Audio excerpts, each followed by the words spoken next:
Há momentos na história da humanidade em que o destino de povos inteiros se decide não nos campos de batalha, não nos palácios dos poderosos, mas no coração silencioso de homens que escolheram renunciar a tudo pelo amor de Deus e pela salvação das almas. Tal foi o caso de dois irmãos nascidos na aristocrática Tessalônica do século IX, cujos nomes Constantino e Miguel, mais tarde conhecido como Cirilo e Metódio, ecoaram através dos séculos como os grandes apóstolos dos povos eslavos. Imaginem, se puderem, a angústia existencial destes dois jovens de família nobres, educados nas mais refinadas tradições bizantinas, quando se viram confrontados com a escolha que definiria não apenas suas vidas, mas o destino espiritual de milhões de almas. Constantino, o mais jovem, brilhante, filósofo e linguista, poderia ter seguido uma carreira gloriosa na corte imperial. Miguel, o mais velho, destinado às mais altas posições eclesiásticas, mas esse algo misterioso que Dostoiévski chamaria de a voz de Deus na consciência humana, os chamava para um caminho completamente diferente, a renúncia.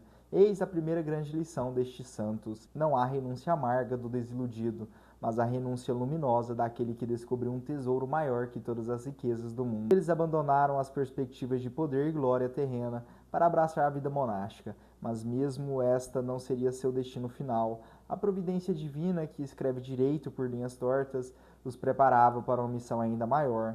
Quando o príncipe Hatzilau da Grande Morávia enviou uma embaixada ao imperador bizantino Miguel III, pedindo missionários que pudessem explicar a fé cristã na língua do povo, não sabia ele que estava sendo instrumento de um plano divino que transformaria para sempre a face da Europa Oriental. O imperador, inspirado pelo Espírito Santo, escolheu precisamente aqueles dois irmãos que haviam renunciado ao mundo para melhor servir a Deus. Mas aqui, meus caros ouvintes, encontramos o primeiro grande drama, o primeiro conflito que faria as delícias de um romancista como Dostoiévski. Cirilo, ao chegar às terras eslavas, fez uma pergunta aparentemente simples: tendes um alfabeto? A resposta foi um não que ecoou como um abismo. Como pregar o evangelho, como traduzir as sagradas escrituras, como celebrar a liturgia divina em uma língua que não possuía sequer letras para ser escrita? Foi então que se manifestou o gênio santificado de Cirilo, com uma audácia que só pode vir da fé mais profunda.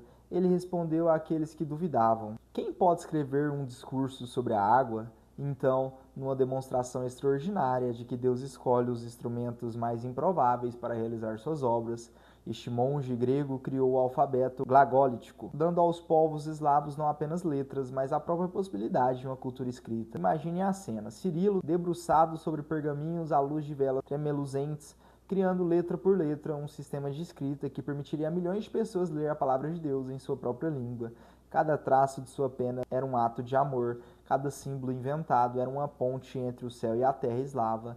E quando terminou, quando as primeiras palavras das Sagradas Escrituras foram escritas naqueles caracteres novos, algo de extraordinário aconteceu. Aqueles povos sentiram que a fé cristã não era mais estrangeira, mas verdadeiramente sua. A grandeza sempre desperta a inveja, e a novidade sempre encontra resistência. Logo surgiram oposições ferozes de alguns clérigos latinos que viam ameaçado seu monopólio sobre a pregação entre os eslavos. Com que argumentos atacavam eles as obras dos santos irmãos?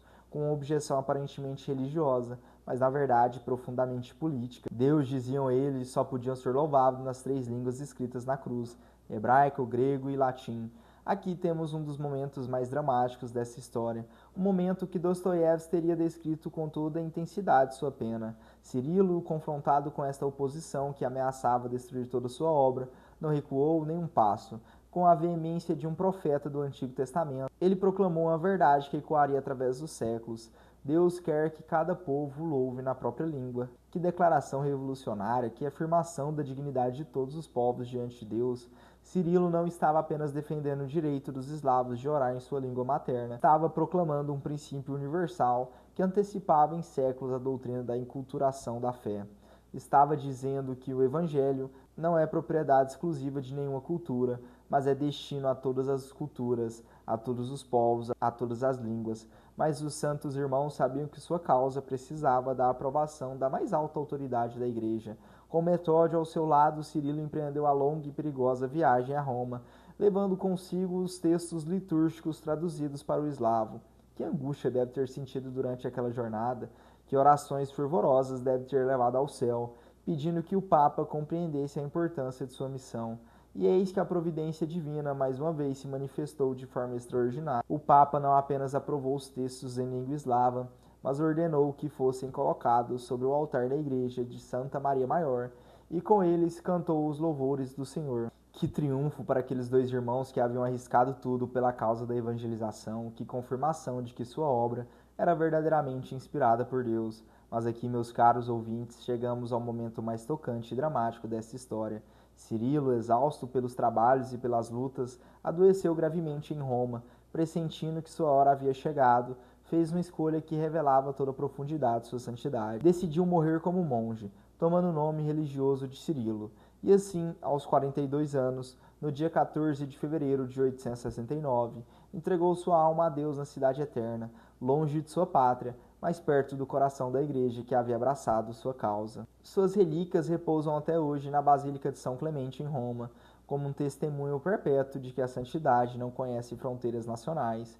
Um grego que morreu em Roma por amor aos eslavos. Que símbolo mais belo da universalidade da igreja poderia existir? Metódio, devastado pela morte do irmão amado, poderia ter desistido da missão, mas não. Ordenado do próprio Papa, retornou às terras eslavas para continuar a obra começada, e aqui enfrentou provações que fariam tremer o coração mais corajoso. Foi preso, humilhado, perseguido por aqueles mesmos que deveriam ter sido seus colaboradores na obra da evangelização. Mas, e aqui está a lição mais profunda dessa história, a palavra de Deus não pode ser acorrentada. Mesmo na prisão, mesmo na perseguição, a obra de Metódio continuou a frutificar. Seus discípulos espalharam-se por todas as terras eslavas, levando consigo o alfabeto criado por Cirilo e as traduções feitas pelos dois irmãos. E assim, de sofrimento em sofrimento, de provação em provação, o evangelho se enraizou definitivamente no coração dos povos eslavos. Quando Metódio morreu em 885 na Morávia, havia completado uma obra que transformaria para sempre a face da Europa. Mais de 250 milhões de pessoas hoje usam o alfabeto cirílico. Nações inteiras, russas, Bulgária, Sérvia, Macedônia, devem a estes dois irmãos não apenas sua fé cristã, mas a própria possibilidade de uma cultura escrita. Mas o legado de São Cirilo e São Metódio vai muito além das letras que criaram ou das traduções que fizeram. Eles nos ensinaram que a verdadeira evangelização não é imposição, mas inculturação. Não é destruição das culturas locais, mas sua elevação e santificação. Eles mostraram que Deus fala todas as línguas, que o evangelho é para todos os povos, que a igreja é verdadeiramente católica, universal. Por isso, o Papa São João Paulo II, ele próprio filho de uma nação eslava, os proclamou copadroeiros da Europa. Por isso são venerados tanto na Igreja Católica quanto na Igreja Ortodoxa. Por isso são chamados de elos de união e ponte espiritual entre Oriente e Ocidente. Eles representam a unidade na diversidade, a harmonia na diferença, a paz na multiplicidade. Hoje, quando o mundo parece mais dividido do que nunca, quando as diferenças culturais e linguísticas são frequentemente fonte de conflito, a mensagem de São Cirilo e São Metódio ressoa com a atualidade impressionante. Eles nos ensinam que é possível respeitar e valorizar as diferenças sem perder a unidade fundamental que nos une como filhos de Deus. Que estes dois santos irmãos, apóstolos dos eslavos e padroeiros da Europa, intercedam por nós junto ao trono do Altíssimo, que nos ensine a ser instrumentos de unidade em um mundo dividido, pontos de compreensão em meio aos conflitos, arautos da palavra de Deus, que fala a todos os corações, em todas as línguas, que São Cirilo e São Metódio, rogue por nós. Em nome do Pai, do Filho e do Espírito Santo. Amém.